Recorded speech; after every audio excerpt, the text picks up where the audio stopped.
gentlemen, the President of the United States, Donald J. Trump.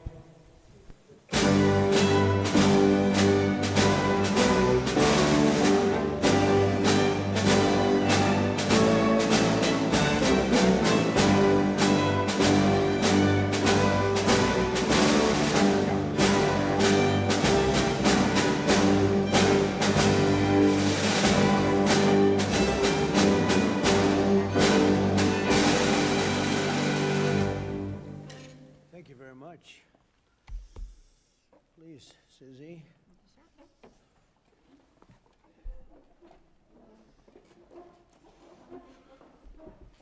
No place like the White House. Do we agree? Agreed. Right, Mr. Kraft?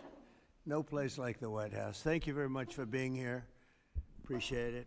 And we'll maybe discuss a couple of general topics. This is a board meeting for the Trump Kennedy Center, but we'll go into a couple of other things that we have the media present. It's always present, unfortunately, constantly. And I'll say a few words about what's happening in the Middle East. And if you have a couple of questions, we'll do that, and then we'll get on with our board meeting. So thank you very much for being here. We have a wonderful group of very, very smart, talented patriots at this table. Our powerful military campaign to end the threats posed by the Iranian regime continued in full force over the past few days. They have been literally obliterated. The Air Force is gone. The Navy is gone. Many, many ships have been sunk. They're warfighting ships, but I guess they didn't know how to use them. And anti-aircraft is decimated, their radar is gone, and their leaders are gone. Other than that, they're doing quite well. They've been a terror for 47 years, and now I guess the world, through the United States, with the help of Israel, is doing what should have been done many years ago. Should have been done many years ago.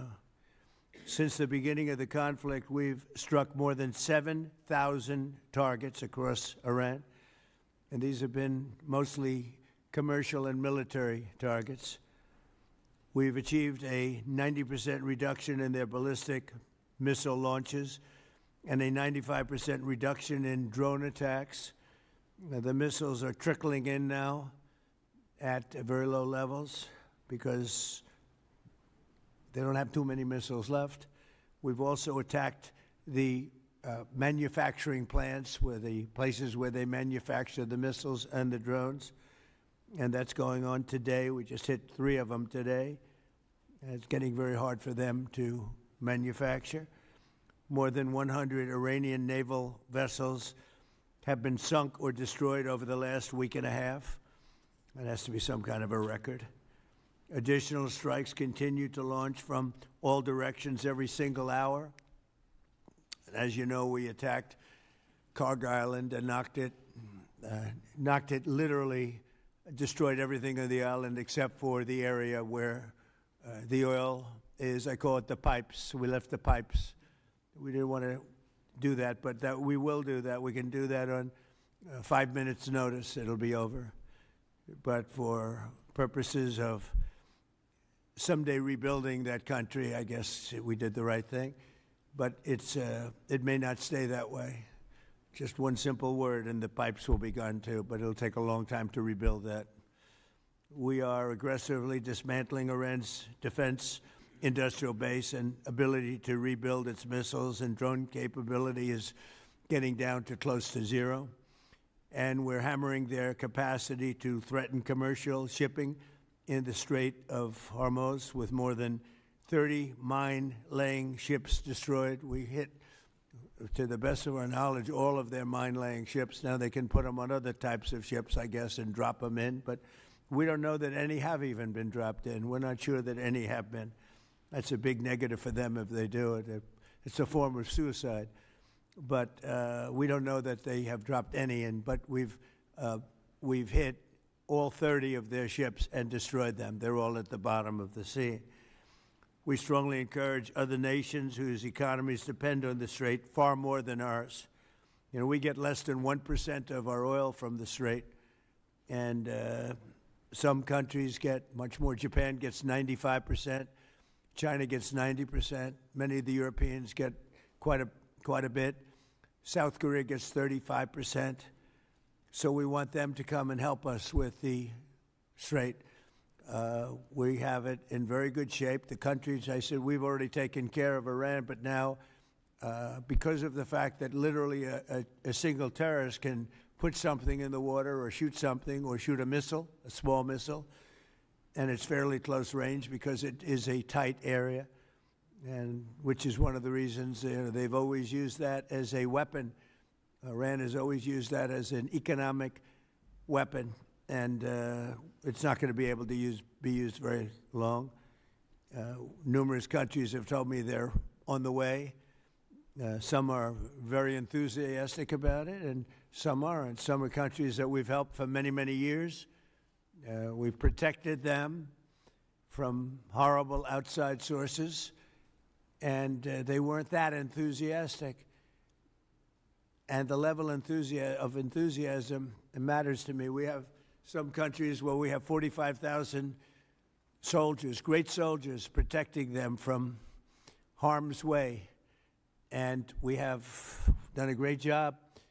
And when we want to know, do you have any minesweepers? Well, would rather not get involved, sir. I said, for 40 years we're protecting you, and you don't want to get involved in something that is very minor. Very few shots going to be taken because they don't have many shots left. But they said, we'd rather not get involved.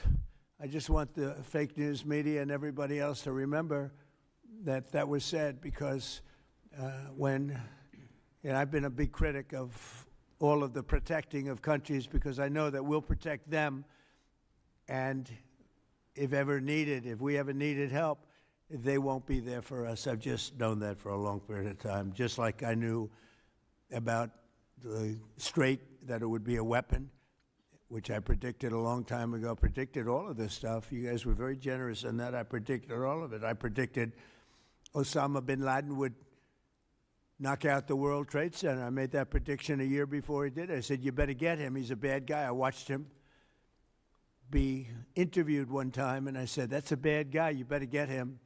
1 year before, exactly. I wrote it in a book.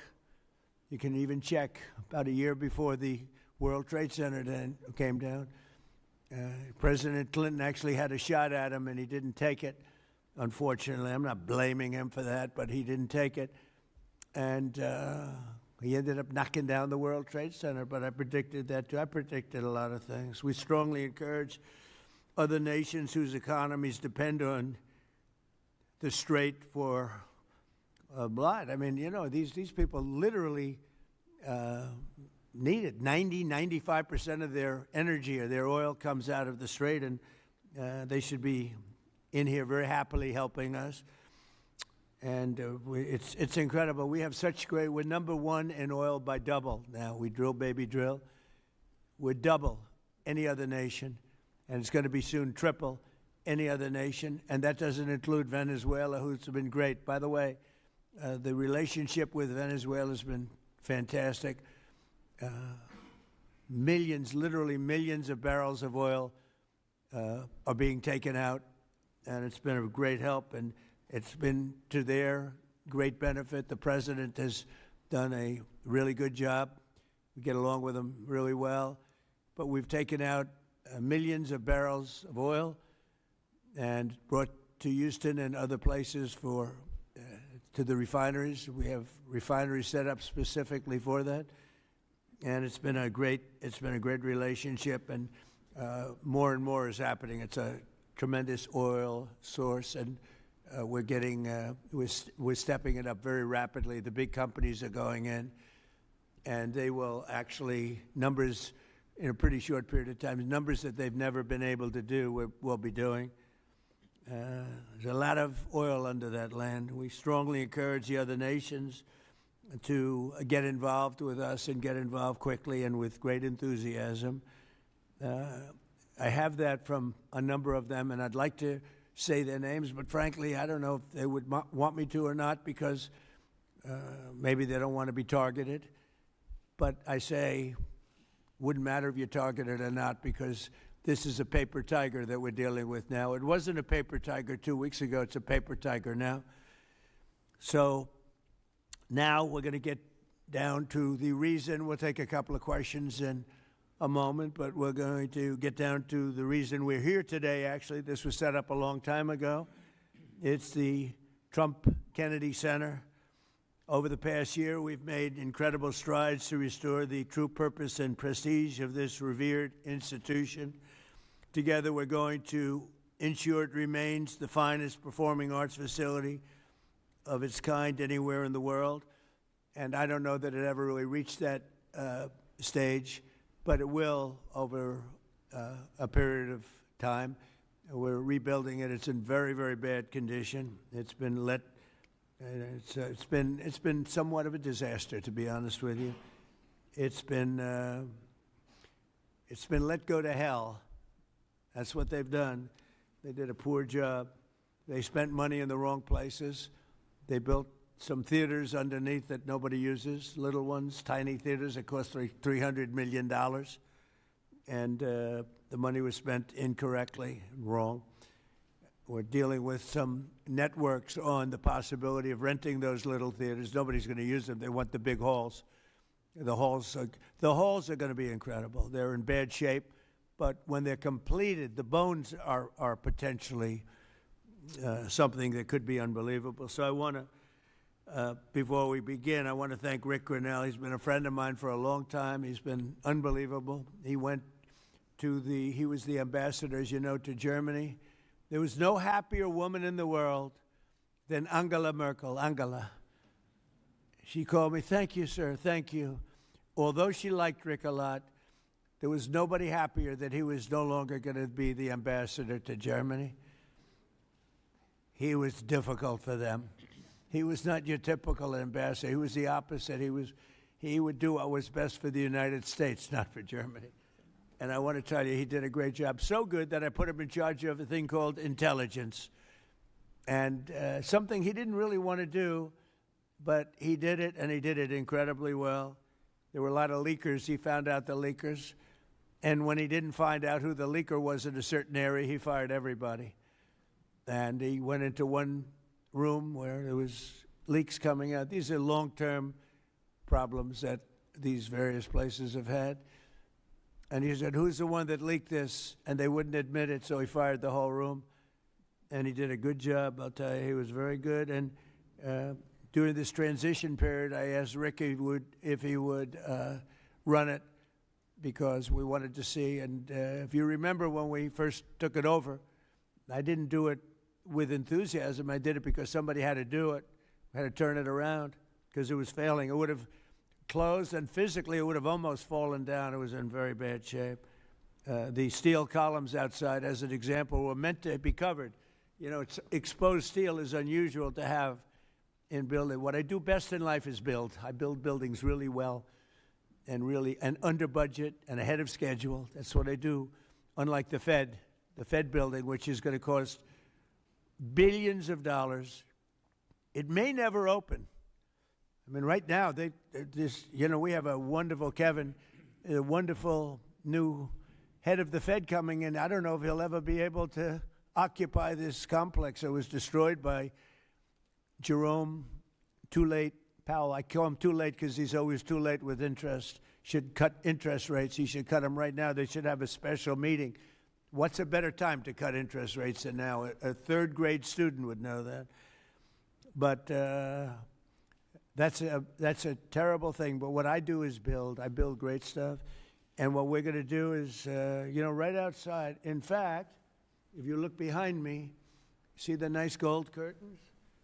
If you want to look into a nice foundation and you want to see a lot of work, very deep, very, very deep for specific reasons, we have a magnificent ballroom being built, because this is the biggest room, and it holds like 98 people for dinner. But behind me, you're going to have a ballroom that this building and the people occupying it in particular, every president for 150 years, has clamored for a ballroom, a large, beautiful room. This is a cocktail room, and this will actually be, this whole floor will end up being a cocktail room for the cocktail area, or pre-area for the ballroom before dinners. So we'll have heads of state. We can't even do a heads of state dinner. Usually what they do is they would do them on the lawn with a tent. But when it rains, the lawn is very low. And you know the land in Washington. It was built on swampy, wet land. And when it rains and you have the king of Saudi Arabia, we have as an example the king of the UK, I would say king of England, who's a great guy. He's coming in very soon. And when it rains, you know what happened? The rain would go over their feet. It would be about 4 or 5 inches over their shoes. This was not good. So, and it rained a lot. So we're building, finally, because I do that. And by the way, no taxpayer money. I want to put that, zero. It's going to be, it's on time, on budget. It'll be under budget. Be literally, we're having it under budget, other than we've upgraded it in terms of the marbles we're using. We're using onyx and stones that are incredible.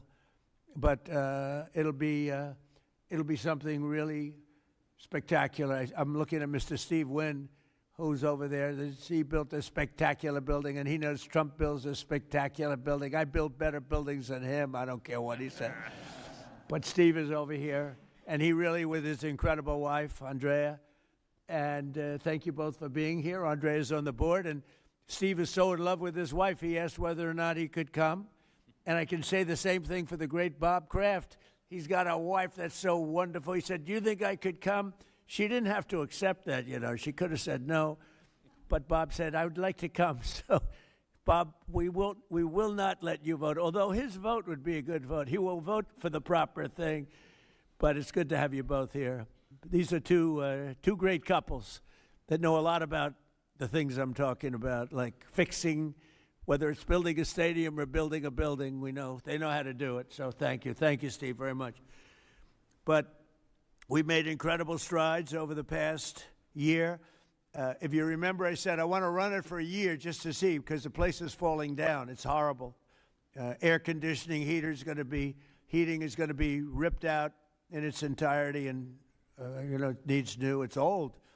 It's, how many years is it, Rick? What's the total? 50, almost, yeah, over 50. And we have 50-year-old air conditioning, more than that, actually. And it's in bad shape. Everything's in bad shape. It's got to be redone. So I said, let's run it for a year just to see how it works. It's better than, you can't just go into something and try and figure it out.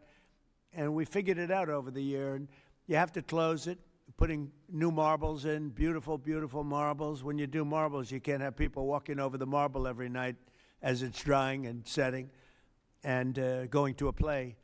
So we thought the best way, what I know best in the world is construction. The best way to do it is close it, do it properly, and reopen it, have a grand reopening. And when it's finished, it's going to be far better than it was when it was originally built. When it was originally built, it was good. It has one thing that's very good. It has great sound. I think there's a lot of luck in sound. You have some of the big opera houses. I don't want to get involved with saying which one, but in New York, as an example, where the acoustics were never good, and they've ripped it apart 4 times and rebuilt it, and it was never good. The good thing about the Kennedy Center, the acoustics are good, and they'll only be enhanced based on what we're doing. A lot of it has to do with the stones and the stones you use, the marbles you use, et cetera. Over the past year, we've made incredible strides to restore the true purpose and prestige that this building will soon gain, I think, at a higher level than it had before. Together, we're going to ensure it remains the finest and will become the finest performing arts facility anywhere in the world. It's got the location, and it will have the building. It's got good bones. It's got good structure. Again, they wanted to originally cover the exposed steel. It was painted a cheap gold, and we turned it into a very expensively painted white, very heavy coat of very powerful white, paint meant for steel, exposed steel, a very different kind of paint, but it's almost like putting a stone over the top of it. And the color is white, shiny white, and it looks, a lot of people have commented, it looks so much better. Before they had the steel painted gold, and the gold was very cheap. There's actually never been a paint that's made that will look like gold. Steve will tell you that. You either gold leaf it or use real gold bullion, or you use a different color, Steve. Nobody's ever been able to make a gold paint that looks real. A little minor thing for the media. I'm sure you're thrilled with hearing that. But there's never been a paint. I said, someday I'm going to discover a paint where you don't have to actually use gold leaf. Gold leaf is a very, very big and expensive process, but it's a beautiful thing, but not when you use paint. So we got rid of the gold columns, which looked always terrible. They looked cheap and they looked fake, very much like the media, actually. And we took the columns and we painted them white. Before we painted them, Matt, very importantly, we structuralized them. We replaced bad steel that was very badly rusting. I mean, these are columns that are holding up a building, and we had to replace areas of columns that were actually rusted out because it was in very bad shape. It's not even describable how bad this building was, both inside and out. I want to thank Rick Grinnell, but you really did a great job, Rick, on this, and we appreciate it. I'm looking for your next venture, because he really was. There was a story he got fired. He didn't get fired. He was here for a short period of time, for a year, figuring it out with Matt and everybody else. And Matt now is going to take over, and he's a pro at construction, great at construction. And I think Matt would like to run the facility too. He's fallen in love with it, and I think he'd do a good job. But if I don't think he will do a good job, I'll say, Matt, you're fired. I'm getting somebody else. So you're under no pressure, Matt, okay? It's like Bob Kraft. If a football player doesn't perform well, typically you will fire him immediately, Bob. Do you ever let them stay around for 4 or 5 years if they're bad? Not too many times, right? So, anyway, I learned from you. So I want to thank also Attorney General Pam Bondi, who's been fantastic. I don't know, is Pam here someplace? Oh, hello, Pam. Good. She's been great. And the Speaker of the House, he's got the easiest job of anybody in government. He's got a majority of 2. I don't like to say 1 because it varies, but between 1, 2, and 3. And I think you're the only man that's ever lived that's able to be very happy about it. In fact, when we get up to 3, every once in a while we get up to 3. Actually, for a period of time, we had it up to 4, and then we had a death. And death is very bad when you're the Speaker and you have a majority of 2 or 3. But we had a death, and then we had another death, and we had some things, and but we're looking very strong. We had one man who was very ill. It looked like he wasn't going to make it. I don't know. I won't mention his name. Should I? Do other people know his name? Do you want to mention it? He'll be proud. Go ahead. Tell him the story. Okay. Well, thank you, Mr. President. Congressman Neil Dunn of Florida had some real health challenges, and it was very serious, and had a pretty grim diagnosis. And I mentioned it to the president, and I said, Congressman Dunn is a real champion and a patriot because he's still coming to work, and if others got this diagnosis, they would be apt to go home and retire. And what was the diagnosis? It was, I think it was a terminal diagnosis. He would be dead by June. Okay, that wasn't public, but yeah, okay, that's it was grim. That's what I was going to say. I don't think with a heart problem, by the way. This was a heart problem. Right. So, the long story short, the president called him to encourage him and thank him, and they had a conversation. And the president mentioned in the course of the conversation, you know how to get my doctors involved, and they did. And within a number of hours, they took him to Walter Reed Emergency Surgery. The man has a new lease on life. He acts like he's 30 years younger, and he walked into the conference meeting, and we thought we'd seen a ghost. And I spoke with him over the weekend, and he's encouraged and thankful, and he thanks the president for his leadership and intervention. And thank you. He actually called, Mike called me, and he said, sir, we're up by 3, but we're going to lose 1 by June. I said, who? Neil Dunn. He's a great congressman. Incredible. He called to say that he was terminal, really bad heart. There's nothing they can do. I said, that's bad. Number one, it was bad because I liked him. Number two, it was bad because I needed his vote.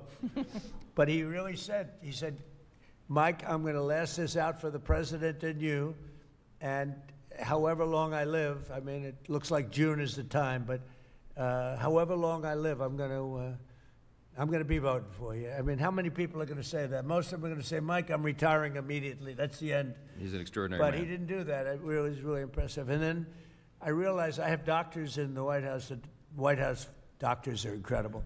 And they've helped me with other people. They're helping me with people right now. People that are very sick are like they're miracle workers. And I said, I have to call them. And I called the two doctors. They're both great.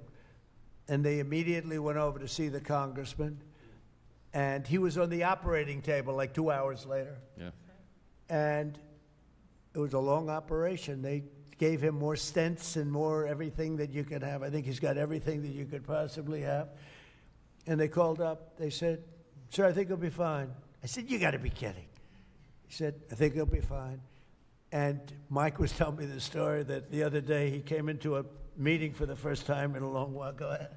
Well, it was incredible. I mean, he has a new lease on life. He has more energy than a man half his age, and very encouraged and encouraged all of us. So, again, a testament to great leadership. And he's, my hat's off to Neil Dunn and his beautiful wife and family. He's an extraordinary individual. And just, you know, because I don't want to have a terrible story about this, I did it for him first and for the vote second. But it was a close second, actually. But I did it for the vote second, all right? I want to also introduce Susie Wiles, who's fantastic. She's our chief of staff, and she's an amazing person, an amazing fighter, and she announced a minor difficulty, which will be in good shape for, he'll be around for a long time. She had a diagnosis, you probably saw it, and she's going to take care of it immediately as opposed to waiting. She said, let's do it now. I said, do it immediately, because with that particular ailment, the faster the better. That's the only thing I know about it. The faster the better. She's going to do it immediately. So she just started, actually, and she's going to be in great shape. The prognosis there is excellent, beyond excellent. So, thank you, sir. But who needs it, right? That's right. Who needs it? So before we took over, just a year ago, the legendary, this wonderful place was on the verge of, literally on the verge of collapse, both from a financial standpoint, maybe more from a financial standpoint, but also from a physical standpoint. Necessary maintenance has been ignored. The programming was very woke and out of touch with reality. And we had an orchestra that lost like $18 million a year, and they subsidized it every year. So what kind of an orchestra loses 18? And I'm being nice when I say 18, it was much more. And I started looking at the programming. They had tremendous union difficulties, like 19 different unions, and driving everybody crazy. And I think the unions are going to be great. I've always gotten along with unions. As you know, I got great union support. But you had 19 unions. Every time somebody wanted to put on a play, they had to deal with 19 different groups of people. And it's they say it was like Broadway, but worse. And you don't get worse than Broadway when it comes to the unions. I've watched that for many years. The programming was terrible. And they had a budget deficit of about $26 million minimum. Owed a lot of money, were out borrowing money, which is a lot of people don't understand. So under the leadership of this exceptionally talented and rich board, it's a very rich board, not everybody, but most of you are loaded. Ike Perlmutter's got so much money. Look at Ike Perlmutter. He ended up being the largest owner of Disney. Started with, was it $100 or less? It was a little less, Ike, right?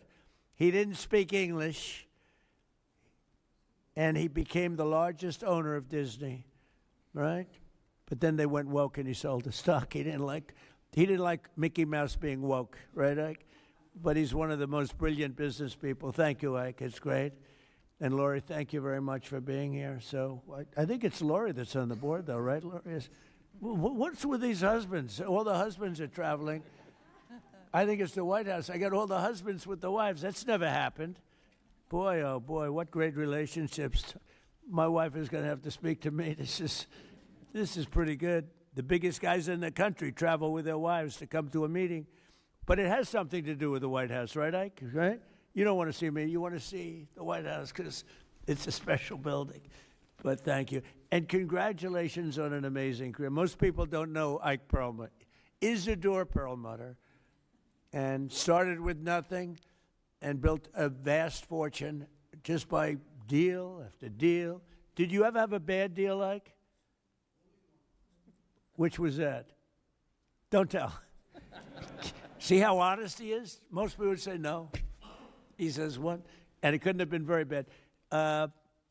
Great to have you. So under the leadership of this board, which is, as you see, incredible, we're achieving a very dramatic and quick turnaround. We got rid of all of the DEI. Some of the news media loves DEI, but we got rid of it. Maybe you're right. Brought back patriotic and family-friendly programming, and last year we raised over $130 million to keep this place going. Otherwise, it would have been closed. The building, let's call it the Kennedy Center from that time, was losing so much money it could not have stayed alive if we didn't come in as a group of people and a lot of wealthy people that made a lot of contributions. So with the Trump Kennedy Center honors alone, we raised this year a record $23 million, which was double what they had ever done before, with $23 million. There's still much to do. The previous management left us a facility in very bad condition. Abysmal is the word, and everything from busting pipes and leaks to serious electrical and structural problems. And some of it we fixed, but most of it we're saving for during the construction period because we'll do a much better job of it that way. Major renovations are required to keep the facility functional, and that'll start right after July 4th. We're going to have a little bit of a celebration, not a big deal, but a little bit of a celebration on July 4th. We'll have a little party, and then after that we close or we start construction. We're fully financed. As I announced in February, after a one-year review based on input from highly respected experts and subject to board approval today, we determined, it's a little late for the board because we've already announced it, but these are minor details, but I think everybody agrees. But subject to board approval, we determined that the fastest way to bring the Trump Kennedy Center to the highest level of success, beauty, and grandeur is to cease the entertainment operations for a 2-year period of time as we complete high-quality, really high-quality construction. We've already purchased seating, as an example. We've already purchased a lot of the marbles and some of the things that are hard to get. Getting quality marble is very hard. Takes a long time. It comes from areas where it takes a long time to mine, and we're getting some of the best things you can. The marble is going to be incredible. The seats that we have, the seating is the highest level. Everything is the highest level. So this temporary closure will enable us to complete the work much faster and of a much higher quality. As an example, it's hard to show Shakespeare when you don't have any seats. As the seats are being changed, it's not exactly a great experience for people. So the right way to do it is just close it and fix it and open it. We'll begin right after, as I said, July 4th celebration. And thanks to the great, big, beautiful bill, we are fully funded, ready to go. And we have tremendous amounts of money coming in from some people around the table, but also from people that are not here, but that have made very generous contributions toward the Trump Kennedy Center. People that have never given to it before and would never have given it except I asked them to give. So, Rick, I thank you very much for the job that you've done, and I'm delighted that you really are. You did a great job. It was a little rough with a couple of the people, but that's okay. They've survived. Some of the artists, they took a pounding from Rick. It's almost like this guy right over here, Anthony. He knows what it is to pound people. Right, Ike? Anthony knows. Anthony's another great You're not on the board either, Anthony. You're here with your wife? Oh, what's going on here? The most successful people, they're all here with their wives. I'm looking around. Oh, wow, that's impressive. Anthony's another one. He started off with one truck. He had one truck 45 years ago. He ended up with 4,000 trucks, and he sold his company for billions of dollars. And you're here, Anthony? He's a member of one of my clubs, and all he has is cash. He said, I have a big problem, sir. What? I don't know how to invest my cash. Most people have a problem. They don't have any cash, right? Anyway, thank you, Anthony. You're the greatest. So all of these people have done so much, and they've done so much to help. And Matt, I just really, I'm here to a certain extent to wish you good luck with everything and to introduce you to the board. Many of the board know because Matt's been running a lot of the initial construction and planning and going to be assuming the role of Chief Operating Officer and Executive Director, where he'll lead a construction crew for the next, a big crew, by the way, because it needs a lot of work, for the next 2 years in preparation for the grand reopening. And I think it's going to be something that's going to be very, very special. We're doing a lot of special things. We have a lot of things happening. We have at the front of the White House on June 14th, you probably read, UFC is going to be here. Dana White, the great Dana White, he's building a, literally a stadium, a 5,000-seat arena right outside the front door of the White House. And they're going to have about 100,000 people in the park right across the street where he's building, I believe, 8 massive screens for people to watch free, all free, for people to watch. It's June 14th, happens to be my birthday, and that was only by happenstance. It was not planned that way, but it's a Sunday night, which they never did. Sunday night's super prime time. It's going to be broadcast on CBS, which is the Ellison family, 2 great people, and great people. It's a great family. And it's going to be a tremendous event. And we have Roger Penske is going to have IndyCar here. We're going to have a race around the Capitol. That's going to be in August. So we have that. And we have a tremendous number of things. We have the Olympics, we have the World Cup, and we have the 250. And as you know, I was responsible for getting the Olympics. Actually, Bob Kraft helped me. And he helped me with the World Cup, too. You were very good. Who could be better, right? But he helped with the Olympics and the World Cup. But we have the Olympics coming. I was responsible for that, right, Bob? We have the World Cup coming right now, and I was responsible for that. Then we had a rigged election, and because of that, I was always very upset. When I got the Olympics, I said I won't be president because it was last term if I went by the normal progression. And then I said, well, let's see what happens. And then they rigged the election, and I said, let's do it again, and we won in a landslide. And I came back, and I ended up with the Olympics and the World Cup. Somebody said, did you do that on purpose? So I claimed the Olympics, and I claimed the World Cup because I did get both. And then I tried to claim 250-year celebration. I said, I got that. They said, no, you didn't. That one you didn't get. They're giving me no credit for that one, Mr. Speaker. I couldn't. So I gave up on that one quickly. That wasn't working. It wasn't working. But I just want to thank everybody. This board has been incredible, and it's really nice. What we're going to do is we could take a few questions from the press, and then after that we'll have our meeting, and we have a little lunch for the board. So we'll have a little bit of a lunch, and it's an honor to have you all here. It's so many of you, Jimmy. So many of you are friends. It's a great honor to have you here, and we're going to do a great job with the Trump Kennedy Center. Okay, yes, please. CNN. Hey.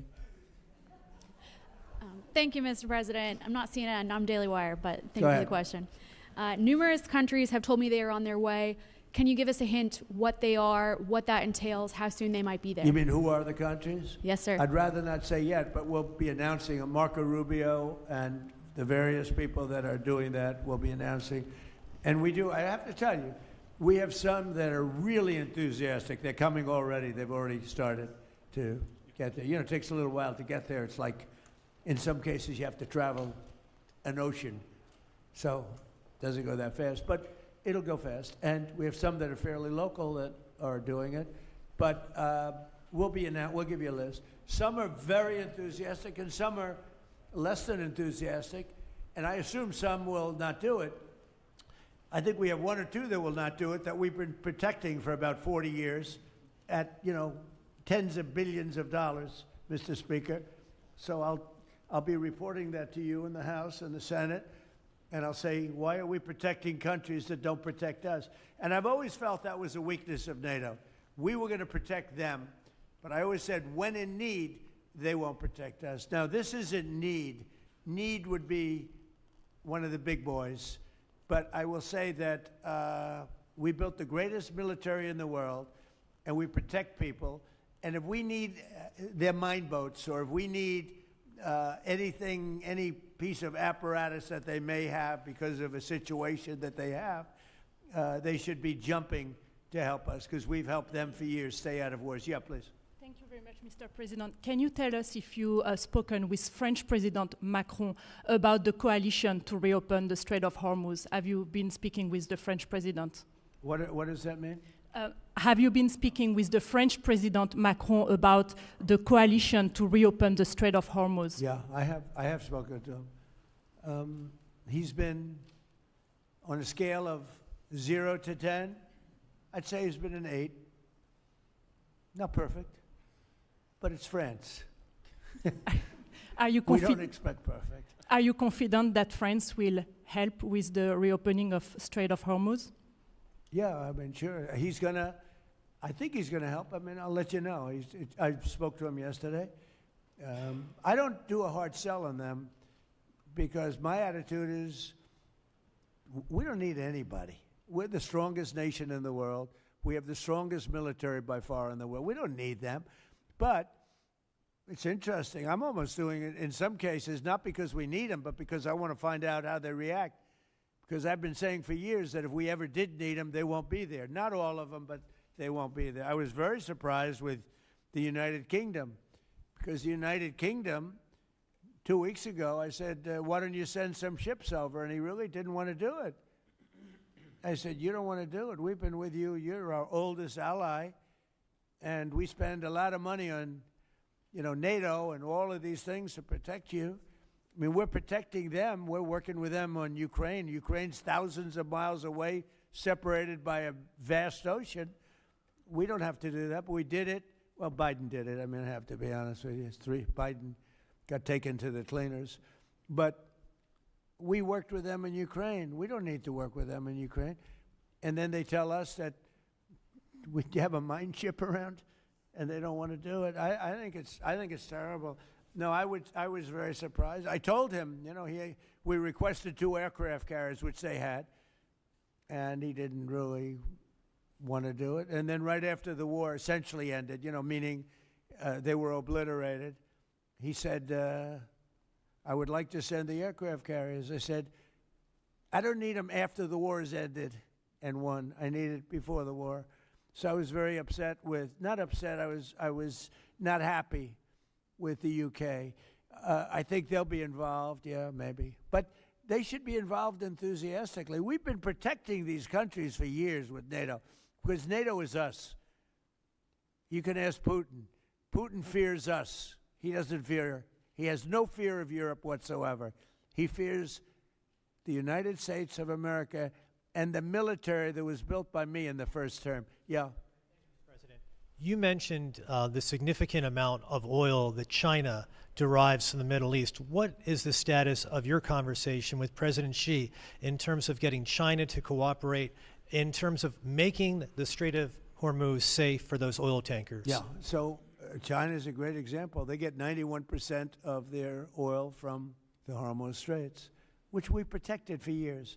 And it always bothered me that we have these countries. Japan gets 95% of its from the Straits, the Hormuz Straits. And it always bothered me that we're protecting and we don't need them. We didn't need them before we started dig we must. Dig me must, that's the Trump policy of lots of oil. And we didn't use them very much. It used to be at 10%. Now it's at almost 0. We don't need, we don't need oil. We have all the oil we need for ourselves. It's one of the great assets that we have. We have more than double what anybody else in terms of oil production. We're at more than double any other country. So we don't need it, but we did it. It's almost, You could say we did it out of habit, which is not a good thing to do. But we did it because we have some good allies there. We have some great Middle Eastern countries there, Israel there. So we did it for a lot of reasons. But it always amazed me that we did it. We never asked for reimbursement. And it was really there to serve other countries, not us. And by the way, we have the Sugar King. Same story. Look at that. Alfie von Hool. Alfie, thank you both very much. Huh? That's Pepe here. Pepe. Hi, Pepe. How are you? How are you? Is Alfie in the backstage? No. Is he sitting back there waiting for you? No? You doing all right? Pepe is a great friend of all of ours, I think, in the room. Tremendous. And we appreciate you being here. Great to have you. Thank you. Mr. President, honored. That's great. Both of you. Thank you very much. So go ahead, please. Mr. President, you've said that Iran does want to make a deal. Now, into the third week of this bombing campaign, what would that deal look like? What are the ask that you're making of the government? They want to make of a Tehran? deal. They're talking to our people. I don't know if they say that to you. Maybe they do, maybe they don't. Don't forget, they are a country that for years, I didn't know this until recently, they're a country based on disinformation. And now they're using disinformation plus AI. And that's a terrible situation. That's a terrible situation. They showed all sorts of things happening in the last 2 weeks that never happened. Between their kamikaze boats that don't exist, between blowing up the aircraft carrier, one of the great ships in the world, the Abraham Lincoln, on fire. They showed it on fire. I called the general. I said, General, what's with the Abraham Lincoln? It looks like it's burning down. No, it's not burning down. Not a bullet was ever fired at it, sir. They know better.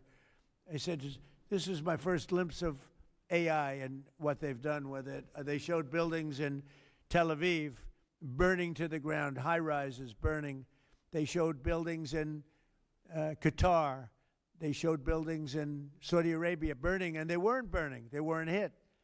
It was all AI-based. Terrible. It's terrible. And that's their only, I think that's the only thing they do well. They're negotiating, and we always talk. When, somebody said, well, would you talk? Why would you even talk to them? I talk to everybody because sometimes good things come out of it. But I don't know if they're ready yet. They're taking a pounding. I don't know if they're ready yet. And we don't even know their leaders. Look, all of their leaders are dead, as far as we know. But they're all dead. We don't know who we're dealing with. We knocked out the first group.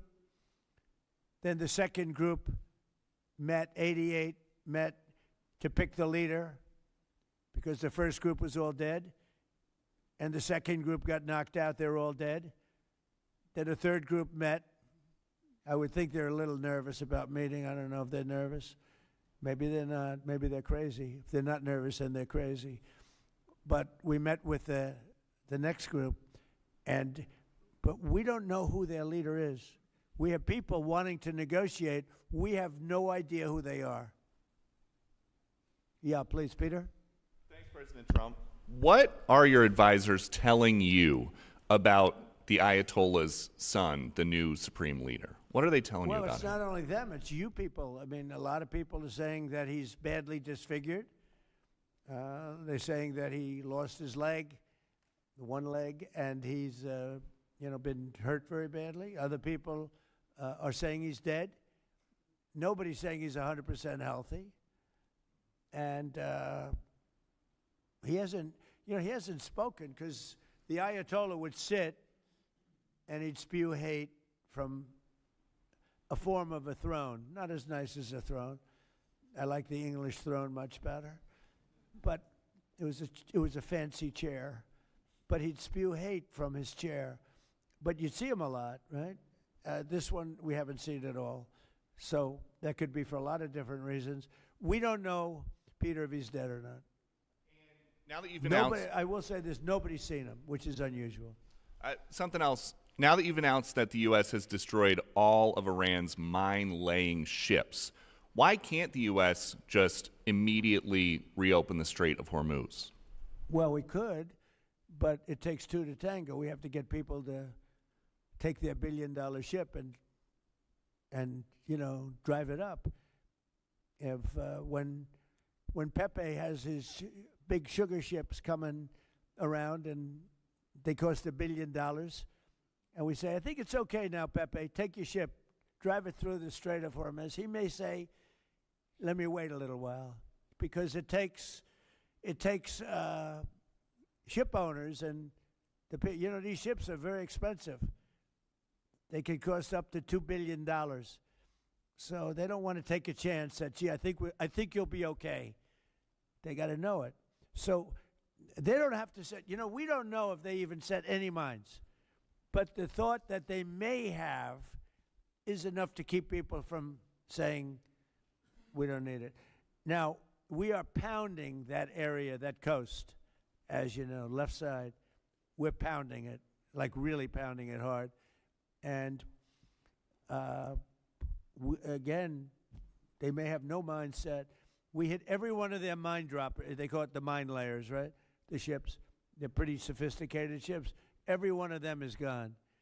But it only takes one. So it's a little unfair. You win a war, but they have no right to be doing what they're doing. But we're hitting them very hard. And today is a big day where we're pounding a certain area that has very much to do with the strait. And I think we'll get it going very soon. In addition, we do have other nations coming in. You need people to watch and people to see. We have other nations coming in. Yes, please.